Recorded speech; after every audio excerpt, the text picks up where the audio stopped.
Hello, everybody, and welcome. This is Adrian. Thank you so much for joining me today. And we're going to be playing a new series here today. We're going to be playing on the 1.19 Denmark patch. So this is it's in an open beta right now. And I played around with it for a little bit, maybe like half an hour, 45 minutes to an hour. And there's a lot of changes in this patch that actually are pretty nice. So let's just go ahead and jump right into it. So obviously, because the patch is nicknamed the Denmark patch, I actually figured, hey, why not play as Denmark, right? So let's come over here. So we have the world in 1444 AD. We're going to take a stab at Denmark as the leader of the Kalmar Union, and yeah, let's have some fun. So they have 128 development. They actually got buffed from what was previously, I believe, I think it was 121 development. They have 13 provinces, 9 forts. Fort level. I guess this is a total level of all forts in Denmark. So I guess this is a total level of all forts. So I guess like in this, region, they have 9 forts, right? So more forts, harder to invade. And we're gonna jump on right in here. Let's go ahead and do Iron Man mode because I would like to do an achievement. I'm not really sure what achievement yet, but I would like to do one. So let's name this save 1.19 Denmark. And we're just gonna kind of dive in. I just kind of want to see, you know, what this patch is about, right? I've done Denmark runs before. I will admit it's hard. Denmark is pretty difficult, but I'm kind of confident that we can have some fun here. So first thing is we're here. We have the Kalmar Union. We are live.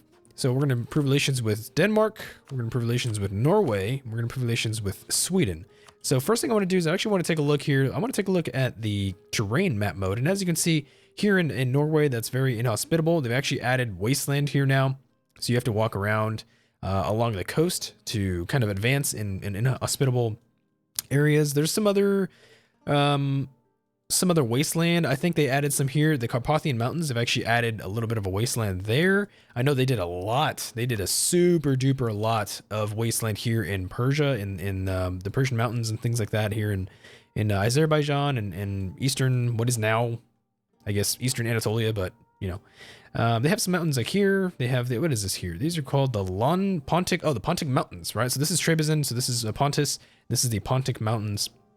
Historically, this was a very fertile, very defensible position for a lot of people that were in, you know, Pontus and Anatolia.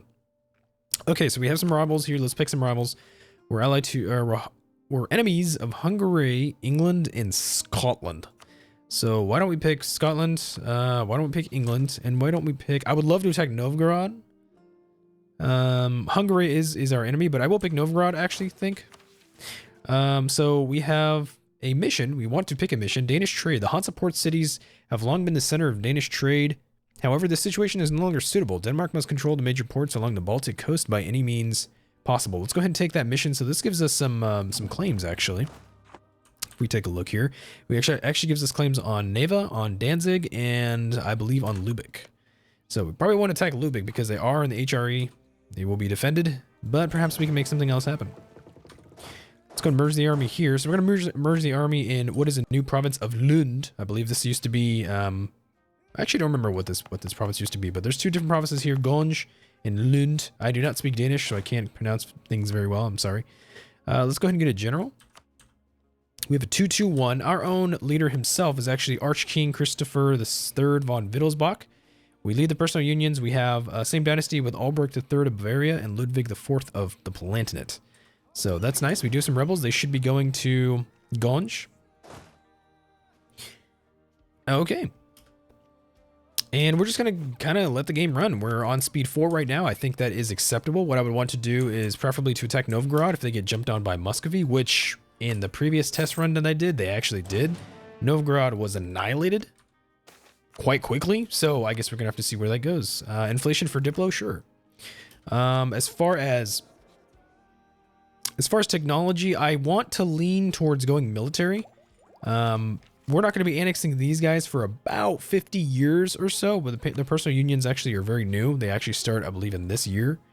Yeah, 1st of January 1444, and this one is also 1st of January. So we need good military tech to be able to fend off against enemies, but also to kind of counterbalance Sweden because their ideas are amazing: infantry combat ability and mercenary maintenance. So We're gonna go ahead and focus on military here for now. We don't make a lot of money at all.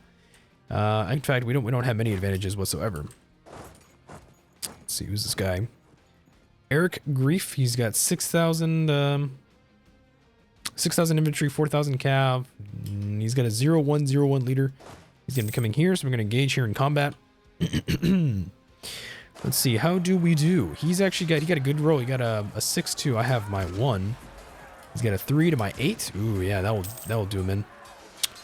Ooh, looks like Poland did get a union. Okay, so we should. So what's weird here is actually Poland has been nerfed quite a bit in the previous patches here. I'm actually kind of curious to see if there's a war between the Teutons and Poland, because from what I saw last time, they actually lost a war. The Teutons actually won a war against Poland, which was weird. So I do want to see where that goes. Excelente. All right, let's go ahead and move to Gotland. Let's go ahead and take that. Gotland is going to be kind of a weird province for us because it is 10 development, so I can't give it away, but Sweden actually wants Gotland back. And so what usually happens is there's an event to try and give Gotland back to Sweden, and that would kind of tip the balance of power in their favor. So really, I kind of have to try and stay away from that, which is a shame. I will admit, it's a damn shame. So obviously we're going to annex Schleswig-Holstein, but we will probably go to war first with the Novgorodians. Yeah, Muscovy just declared war on the enemy Novgorod. We'll go to war with them. I want to take, I would say Neva and Ingermerland, probably. As you can see here, the Golden Horde is now the Great Horde. It's kind of a historical, because mostly the Great Horde was not around in this time. The Golden Horde was probably a little more appropriate, but that's okay. That's all right. Let's just go ahead and get rid of this. And then I think we're going to move the army to Viborg, and we're actually going to move in here to Neva and Ingermerland. So that'll be nice. Holstein will be annexed eventually, right? And we got about 10 years until we can do that. So attacking Novgorod would be nice. So one of the new features that they added in this 1.19 patch is actually this this new fort state connection, I guess you would call it. So one fort fortifies the whole state, and there's more states, I think. Usually they have 2 to 3 provinces, and fort maintenance has actually been reduced by quite a bit. So you can actually have a lot of forts that defend your provinces, or I guess defend your states in your country. So that's nice. Here we go. So we got rid of those rebels there. Let's go ahead and come out here. We're going to go to Kalmar, and we're going to move the army and the navy to Viborg, I think. Let's go ahead. Let's see. Who is Novgorod allied to? Ryazan. Okay. Well, that's not going to help them out very much. Let's go ahead and come over here. We have manpower. We have money. Everything's fine. Everything looks good. I'm going to keep in perfect relations with the 2 union partners. I'm actually going to recall my diplomat from Holstein. Yeah, right. Okay. So we're going to march in here in Neva. Neva does have a fort, as does Ingermerland, Novgorod, and Priozersk. So we're going to siege down probably Neva first and Priozersk. I think the army of Novgorod is probably defeated at this point. So let's make it happen. The state of Denmark. Ever since the Treaty of Kalmar in 1397, it has been stipulated in the crowns of Norway, Sweden, and Denmark rest on one head. Denmark is the seat of this union, the dominant state in the north, and would be a contender to the influence of the Hanseatic League. Newly crowned Christopher III has not inherited a Baltic empire, however. His predecessor was deposed after having been defeated by the Hanseatics, now leads a life as a pirate on Gotland in the middle of the Baltic Sea. Okay, so this would give troops. We would get some money. We get national unrest and national tax modifier plus 10%. This gives us noble rebels in Lund and Holland. And either that, or we give the nobles what looks to be some or no, we give the crown lands lost. We give land to the nobles, and they gain loyalty, and we get stability. I'm honestly gonna go for that because I don't really think fighting these rebels right now, that'd be nice on Lund and Holland. Well, that'd be Lund and Holland right there, and the nobility lose. They lose loyalty. And I would get back Vast Gilland. This is under the command of the nobility right now, and I would actually, this would be given back, or it wouldn't be, no, yeah, it wouldn't be under their control anymore. Okay, so,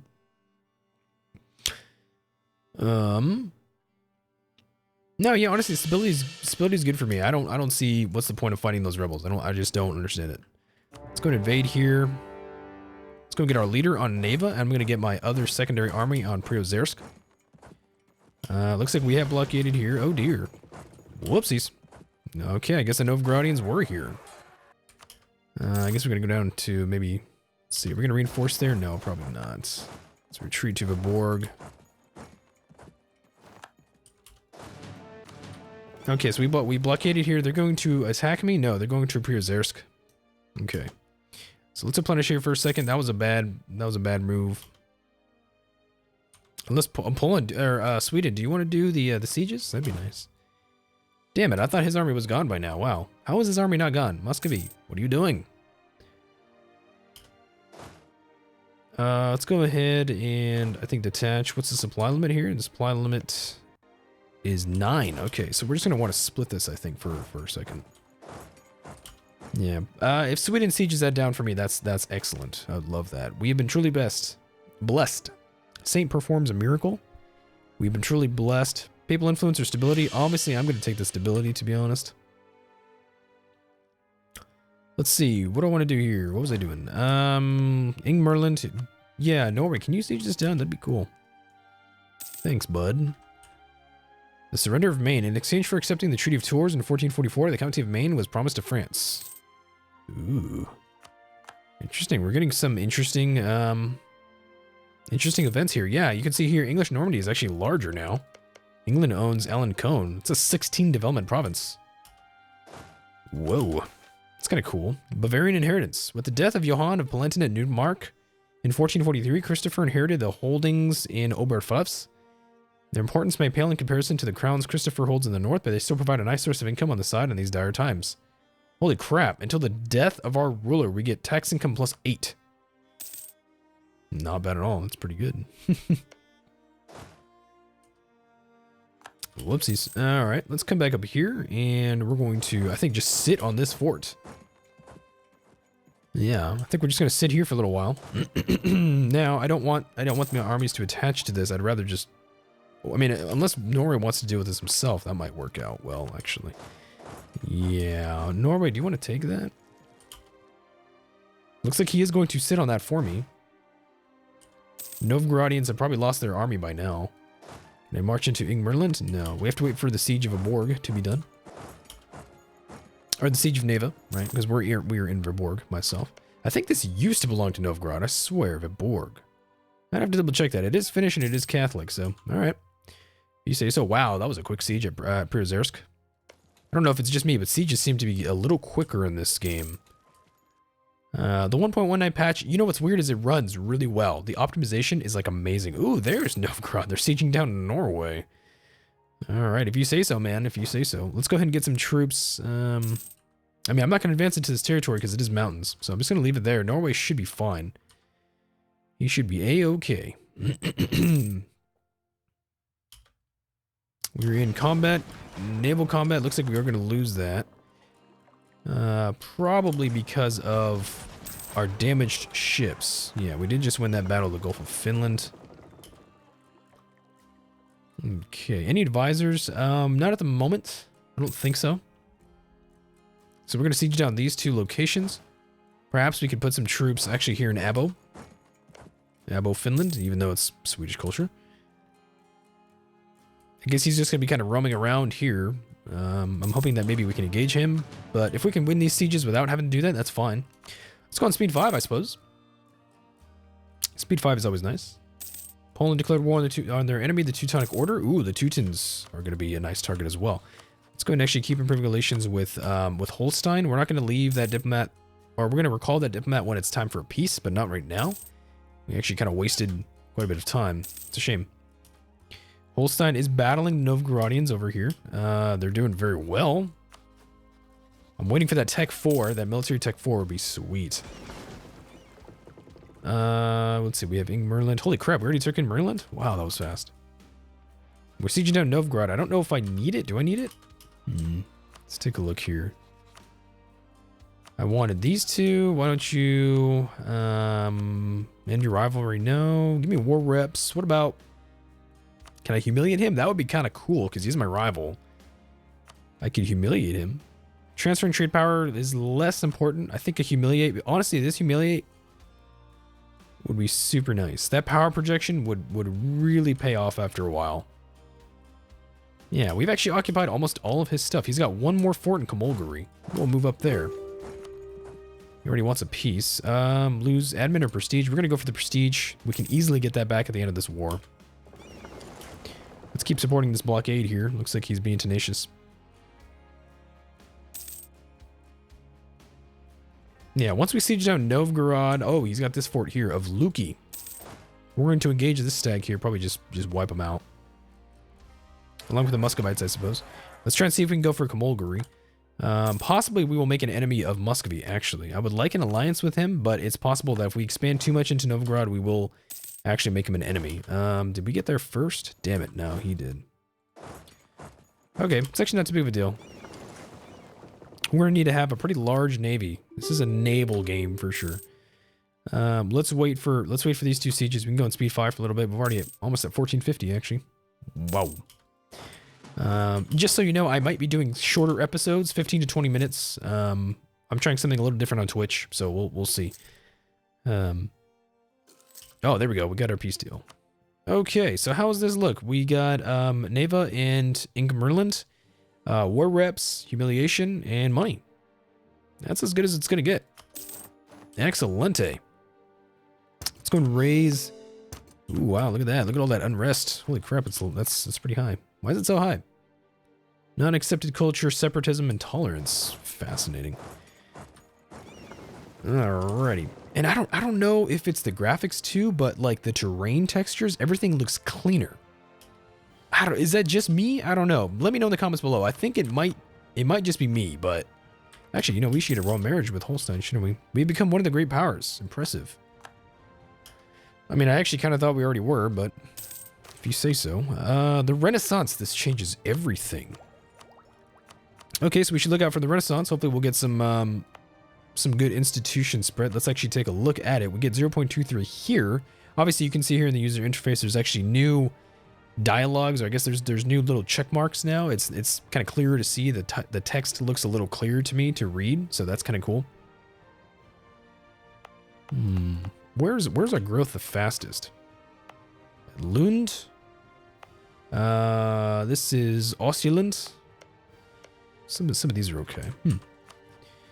Let's see. I can't annex this guy for another 4 years, so why don't we improve relations until then? We have a new queen, 344. Her name is Ada. We have a royal marriage. We do need an heir, don't we? We don't have a legal heir yet. Could be a problem if we don't remedy that situation sometime in the near future. Yeah, this unrest is actually fairly high. I don't really know why. It might be our war exhaustion. We could use more stability. That'd be kind of nice if we had more. This would get rid of this unrest. But like 4 war exhaustion, that's kind of high. It's actually higher than what I had anticipated it would be. So Sweden and Norway, we need friendly relations with both of them. Norway should remain mostly loyal. This guy wants my provinces, so let's improve relations with him. And I actually want to be an ally with Poland. It's usually like what they call like a triple alliance. Muscovy, Denmark, and Poland. With all the unions and infantry combat ability that you can divvy up between the 3. So let's take a look. We do want to build up a fleet. Preferably, we have 3 lights. Their engagement width is 1. Galleys are also 1. A couple carracks would be pretty cool. They actually do take up a lot of that engagement width, so it's nice. The more carracks you have, the less lights you do have, though. So that's true. Why don't we get like 5 lights? And I think the rest are going to be galleys, because galleys are not only cheap. Well, actually, yeah, that's our primary consideration, is actually them being cheap, because we don't actually make a lot of money. We only make 1.3 ducats a month. That's nothing. That's like nothing to gloat about.